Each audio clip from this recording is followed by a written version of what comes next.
Being in a band requires one thing above everything else: trust. Trust that every member is pulling in the same direction. Trust that the best ideas go to the group, not the back pocket.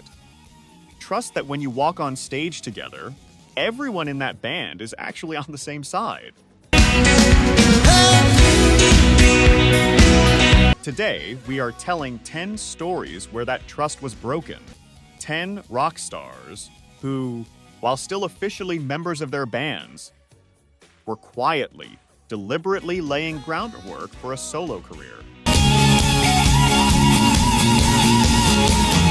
Keeping the best songs for themselves, starving the band, setting the table for their own exit, and not telling anyone.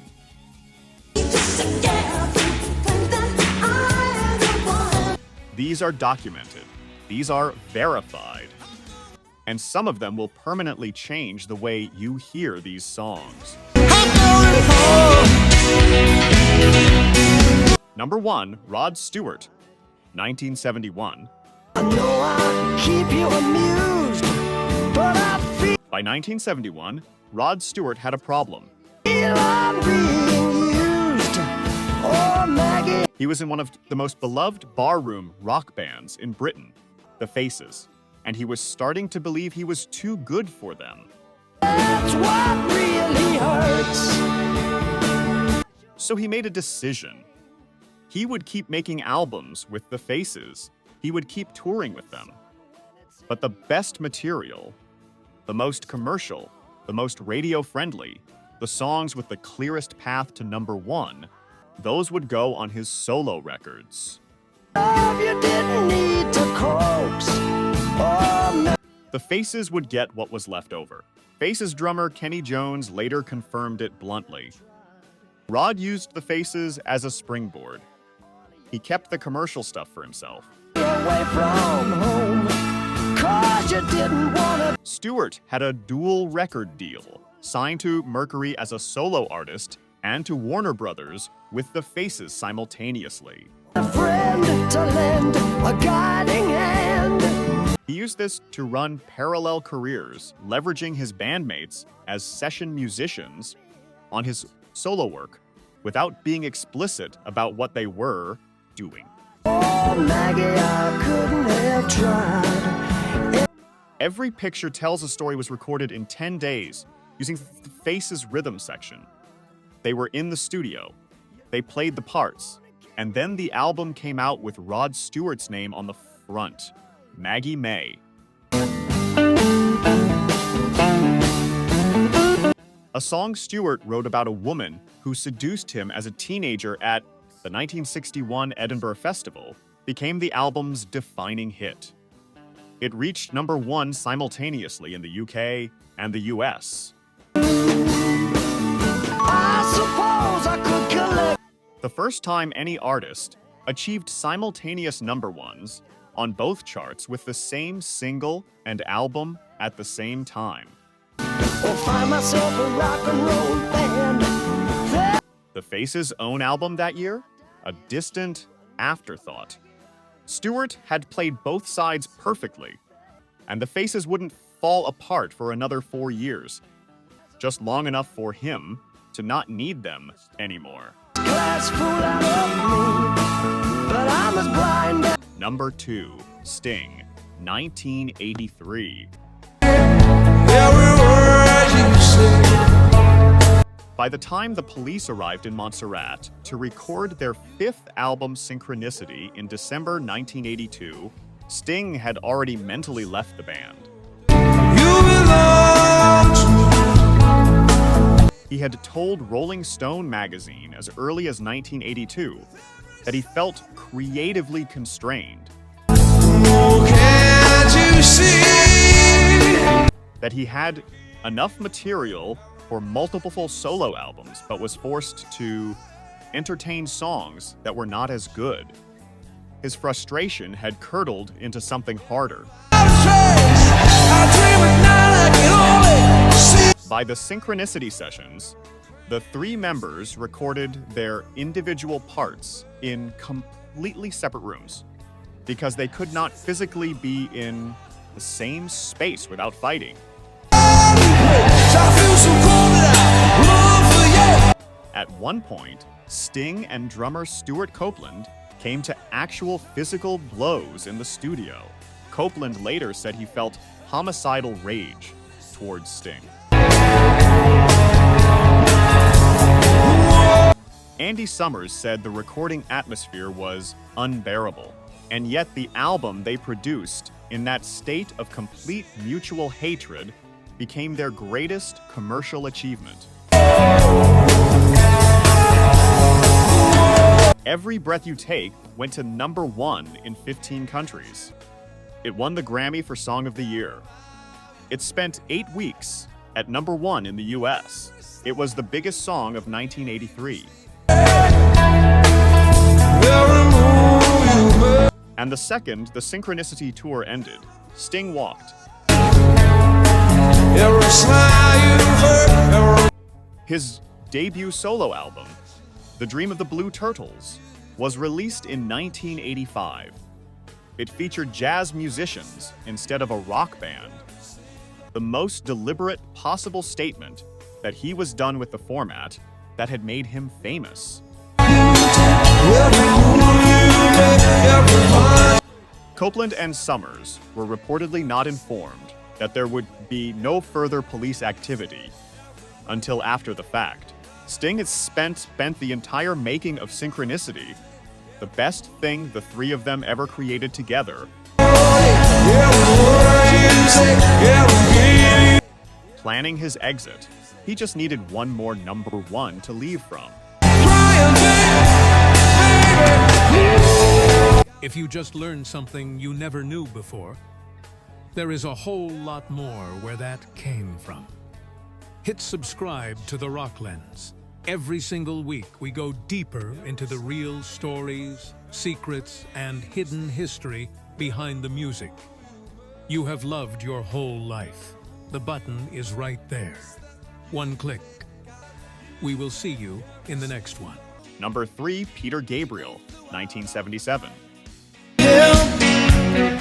I could see the city light. In November 1974, Genesis are in the middle of their Lamb Lies Down on Broadway world tour. The album has been released. The shows are elaborate theatrical productions. Everything, on paper, is going according to plan. Imagination, my heart going boom. Behind the scenes, Peter Gabriel, Genesis' lead singer and the creative engine of the band, is already writing the song that will explain his departure. Standing, stretching every nerve. Genesis had become enormously successful, and that success was precisely the problem. Gabriel felt suffocated by the band's scale, by the internal dynamics, and by a growing sense that the music he wanted to make could not be made within the structure Genesis had built. Till I thought of what I'd say. Partway through the tour, before it had even finished, Gabriel told the band he was leaving. He waited until the tour ended. Then he announced it publicly in the summer of 1975. Which connection I should cut. The music press treated it like a death. Salisbury Hill was written shortly after, inspired by a spiritual experience on a hilltop in Somerset, England. Grab your things, I'll come to take you home. It is one of rock music's most autobiographical songs, a step-by-step account of the decision to leave, the fear of it, and the clarity that comes after. Rolling Stone's Record Guide later called it rock music's greatest resignation letter. The song was recorded with legendary producer Bob Ezrin and released in March 1977 as Gabriel's debut solo single. It reached #13 in the UK. Today I don't need a replacement. Meanwhile, Genesis, without their frontman, auditioned 16 replacement singers, eventually settling on drummer Phil Collins. who stepped to the front of the stage and rebuilt the band into a global pop phenomenon. Gabriel's departure did not kill Genesis. It liberated two careers simultaneously, but only one of them planned it. Number 4, Don Henley, 1982.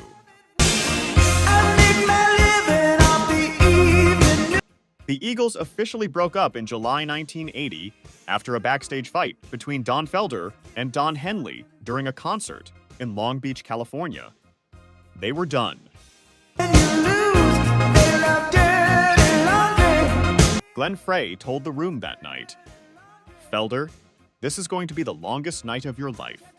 The next morning, one of the two most powerful members of the band was already in the studio. Don Henley had been quietly stockpiling solo material for years. The songs he had written during Eagle sessions that he considered too personal, too specific, too revealing for a band context. She can tell you about the plane crash with a gleam in her eye. They had gone into a private folder. Songs about his arrests, his relationships, his views on the media. When the Eagles collapsed, Henley had his solo debut essentially ready to go. Dirty Laundry was released in 1982. His attack on the tabloid press and television news culture. It's interesting when people die. It went to number 3 on the Billboard Hot 100. His follow-up, The Boys of Summer, reached number 5. His album, Building the Perfect Beast, went platinum 3 times. Here is the detail that makes the story sting. Glenn Frey, his bandmate, his creative partner, the co-architect of Hotel California, struggled for years to establish a meaningful solo career. You don't really need to find out what's going on. His early solo records underperformed commercially. He chased formats that didn't suit him. Only later, with The Heat Is On from the Beverly Hills Cop soundtrack, did he find commercial footing. Henley had been preparing. Frey had not. When the Eagles eventually reformed in 1994, Henley was by far the more powerful solo brand. He thus came back to the band on his own terms because he had built something to come back from. Number 5, Michael Jackson, 1982. In 1984, the Jacksons launched the Victory Tour, their biggest, most expensive, most anticipated tour ever. 55 stadium dates across America. Over 2 million tickets sold. Named after their new album, Victory, the entire event presented as a triumphant reunion of one of music's greatest family groups. Michael Jackson performed 0 songs from the Victory album. Not 1, 0. On the Jacksons' own Victory Tour, the set list was built almost entirely around Thriller and Off the Wall, Michael's solo albums, with some older Jackson 5 material. According to his brother Marlon, Michael had only reluctantly agreed to do the tour at all, persuaded by his mother Catherine and by fan pressure. Michael did not need the money, his brothers did. And from the moment the tour started, it was unambiguously the Michael Jackson show, with his brothers as supporting cast. Billie Jean, from Thriller, had been number 1 for 7 weeks before the tour even began. The moment it played over the stadium speakers each night, the other 5 Jackson brothers became background figures. At the final concert on December 9th, 1984, Michael stepped to the microphone and told the crowd, that this would be the last time he and his brothers performed together. He had not told his brothers he was going to say it. No conversation, no warning, no meeting. He simply announced their breakup on stage, in front of the audience. While the cameras were rolling, he donated his entire personal share of the Victory Tour earnings to charity. He had never needed the money. He had needed the exit. Number 6, Roger Waters, 1979. By 1979, Roger Waters made a decision. Pink Floyd was no longer a band. It was a vehicle, his vehicle, and anyone in the vehicle who couldn't keep up with his vision was a passenger he could remove. The Wall was Waters' most ambitious project, a double concept album about emotional isolation, fascism, childhood trauma, and the psychic destruction of a rock star. It was enormous in scale, exhausting in detail, and almost entirely his alone. David Gilmour played guitar, Nick Mason played drums, Rick Wright played keyboards. But the architecture of every note, the concept, the storyline, the production decisions, all of it ran through Waters.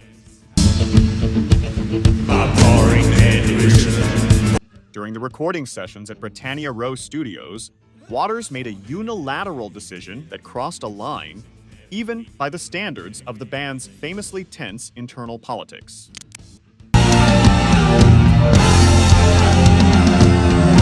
He fired Rick Wright, the keyboard player who had been in Pink Floyd since their very first rehearsals in 1965, who had played on every record, was dismissed by Waters during the Wall recording sessions without a band vote.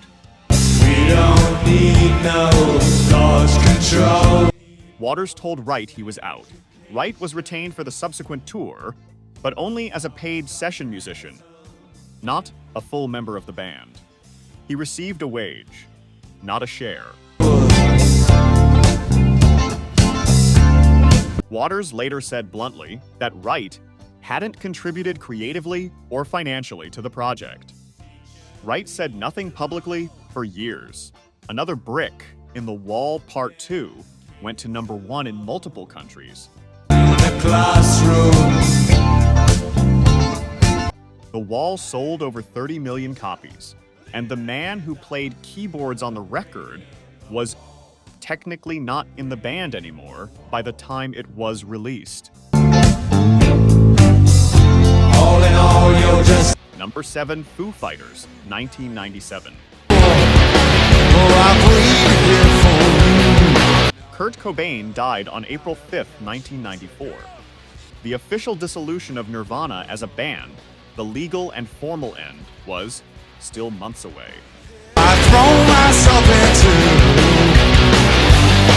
Dave Grohl did not wait. Within weeks of Cobain's death, Grohl was in Barrett Jones' home studio in Seattle, recording a new album by himself, playing every instrument, writing every song.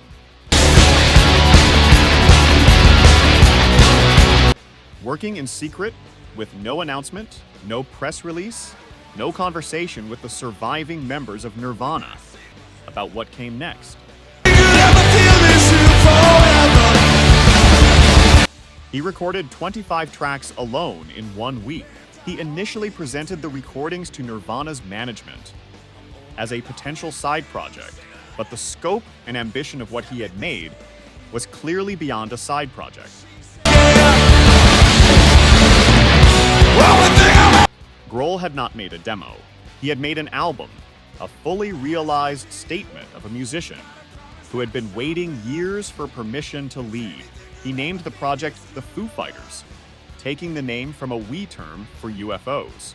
And now, I know.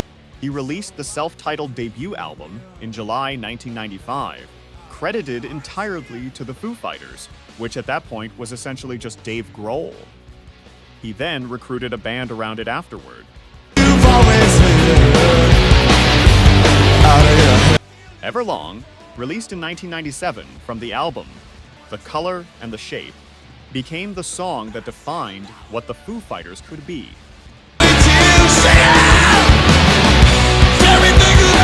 A 2-minute and 50-second statement of urgency and devotion that Grohl has described as one of the most personal songs he ever wrote.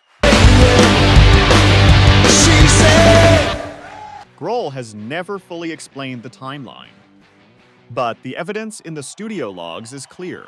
He started recording the future while the past was still officially ongoing. Yes, sir! Number 8, Phil Collins, 1981. In 1979, Phil Collins was the drummer and occasional vocalist of Genesis, the band's utility player, the reliable engine, not the face. Peter Gabriel had left. Steve Hackett had left. Collins had stepped to the front mic out of necessity, not design, and he was good at it.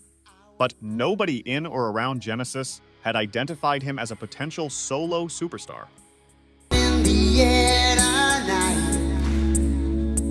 Nobody, that is, except Phil Collins himself. Well, I was there and I saw what. In 1980, Collins was going through a divorce from his first wife, Andrea.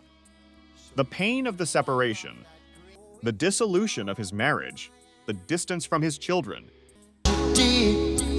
Saw it with my own two. the raw fury and grief of a family fracturing became the creative fuel for an album that nobody at Genesis knew he was making. And I can feel it coming. He wrote and recorded Face Value, including its lead single In the Air Tonight, while simultaneously fulfilling his Genesis commitments. I can feel it coming. No announcement, no conversation with the band about what he was building in the studio. Oh Lord. When In the Air Tonight was released in January 1981, its impact was immediate and unlike anything Genesis had ever achieved on the singles chart. It's the first time and the last. The song's minimalist production, its vast emotional landscape, and the now legendary gated drum fill in the final section. No, you don't fool me. Built in collaboration with Peter Gabriel's engineer Hugh Pagum, made it feel entirely unlike any rock music being made at the time. It reached the top 5 in the UK and the top 20 in the US. 'Cause the hurt doesn't show, but the pain still. It launched Collins as a solo brand that would eventually outsell his band. Genesis bandmates later admitted they hadn't known how far along the solo project was until the record was already in stores. Collins had not lied. He had simply not mentioned it. Number 9, Ozzy Osbourne, 1980. In April 1979, Black Sabbath fired Ozzy Osbourne. The band had been tolerating Ozzy's escalating substance abuse, unpredictability, and what they described as his increasing inability to function professionally. For years, he had missed rehearsals. He had shown up incapacitated to sessions. He had killed the band's doves at a record label meeting in Los Angeles, reportedly by biting their heads off. The final conversation was brief. He was out. Osbourne's then manager Sharon Arden, who would later become Sharon Osbourne, his wife, refused to accept the verdict. She She booked Ozzy a residency at a club in Los Angeles called the Starwood to maintain his profile, while she assembled a new band. The guitarist who showed up to audition was a 21-year-old from Ohio named Randy Rhoads, who had been teaching guitar lessons at his mother's music school.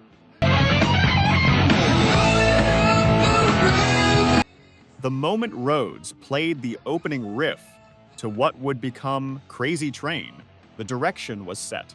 Crazy Train was the lead single from Ozzy's debut solo album, Blizzard of Oz. Released in September 1980, the album went to number 7 in the UK and was eventually certified 4 times platinum in the United States.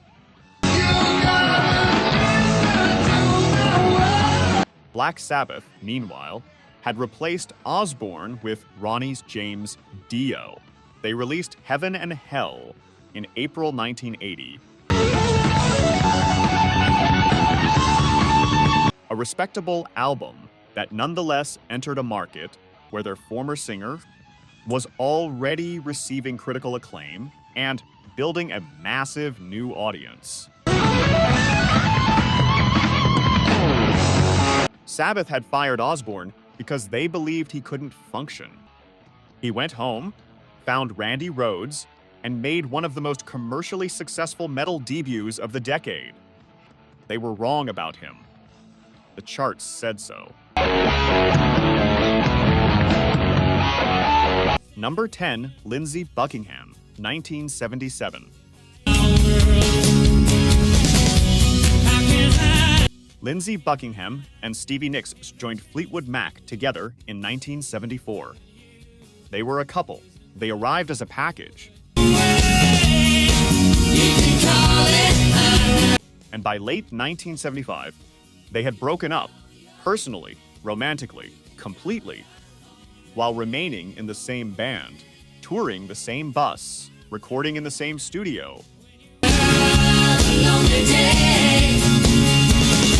Buckingham processed the breakup the way guitarists do. He wrote a song about it. Go Your Own Way is one of the most openly hostile breakup songs in rock history.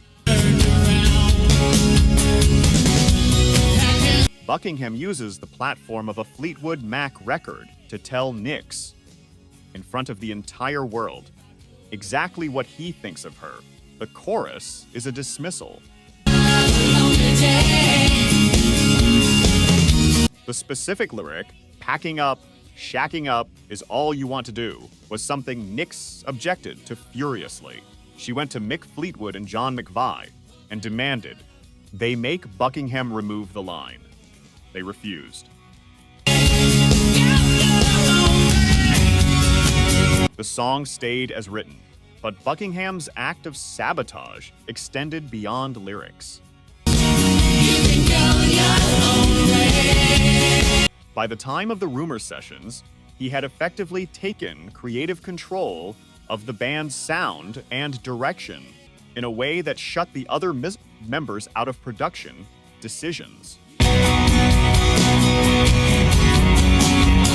He used the studio as his personal instrument, rebuilding songs around his vision with a level of unilateral authority that the other members tolerated only because the results kept working. Rumors sold over 40 million copies. Go Your Own Way was its opening statement, but Buckingham never stopped looking toward his own exit. He released his first solo album, Law and Order, in 1981. While still in Fleetwood Mac, he was fired from the band in 1987. He had been building the escape route for over a decade,